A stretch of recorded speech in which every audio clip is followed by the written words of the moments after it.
এই পৃথিবীটা হচ্ছে অভিনয় মঞ্চ। এখানে আমরা সবাই কম বেশি অভিনয় করি।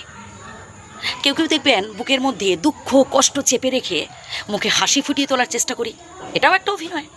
আবার কেউ কেউ দেখবেন সে জীবনে অঢেল পেয়েছে, তার টাকা পয়সা বাড়ি গাড়ি কোনো কিছুতে অভাব নেই, তবুও দেখবেন তার মনে বড্ড দুঃখ বড্ড কষ্ট, সে হাসতে জানে না, হাসতে পারে না, চেষ্টাই করে না হাসার, এটাও একটা অভিনয়। দেখবেন কিছু কিছু মানুষ আছে, হয়তো ভিখিরি তার সামনে হাত পেতে দাঁড়িয়েছে, দুটো টাকা চাইছে, মুখ ফিরিয়ে নেবে বা এমন দৃষ্টিতে তাকে তাকাবে, মানে শেষে মানুষটা হয়তো ভয় পেয়ে পালাবে, মানে দেখলে সত্যি খারাপ লাগে, এটাও অভিনয়। মানে এখানে সবাই কম বেশি আমরা অভিনয় করছি। কেউ কেউ দেখবেন মিথ্যে ভালোবাসার প্রতিশ্রুতি দেয়, সারা জীবন ভালোবাসবো, সারা জীবন পাশে থাকবো। আসলে একটা সময়ে দেখবেন আপনাকে ঠকিয়ে, আপনাকে কষ্ট দিয়ে, আপনাকে কাঁদিয়ে সে ফুরুত করে উড়ে পালিয়েছে, মানে তার স্বার্থ ফুরিয়েছে, এবার সে পালিয়েছে। একটা কথা কি জানেন তো, হ্যাঁ আপনি অভিনয় করতেই পারেন, আপনি খারাপ ভালো অনেক কাজ করতেই পারেন, কিন্তু একটা সময় ঠিক ধরা পড়ে যাবেন। কাউকে কাঁদিয়ে, কাউকে কষ্ট দিয়ে ভাই কোনোদিনও সুখী হওয়া যায় না। কখনো কারোর হতাশার কারণ হবেন না, কখনো কারোর দুর্দশার কারণ হবেন না। কারোর উপকার করতে না পারুন ঠিক আছে, কিন্তু কখনো কারোর ক্ষতি কামনা করবেন না।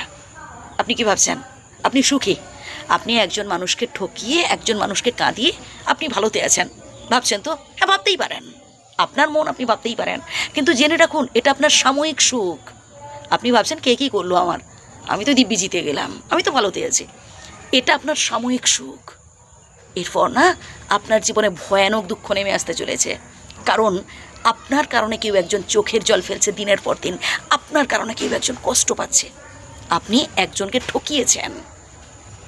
তাই আজ পর্যন্ত ভাই যা হয়েছে এবার অন্তত চেঞ্জ করুন নিজেকে, নিজের ভালোর জন্য। মনে রাখবেন মাথার উপর একজন রয়েছেন, তার কাছে না সঠিক বিচার হয়, তিনি কাউকে ছেড়ে দেন না ভাই। এই পৃথিবীতে বেঁচে থাকাকালীনই আমরা আমাদের শাস্তি ভোগ করতে হবে, আমাদের প্রত্যেককেই। যে যার কর্ম অনুযায়ী তাকে সে তার শাস্তি পেতেই হবে।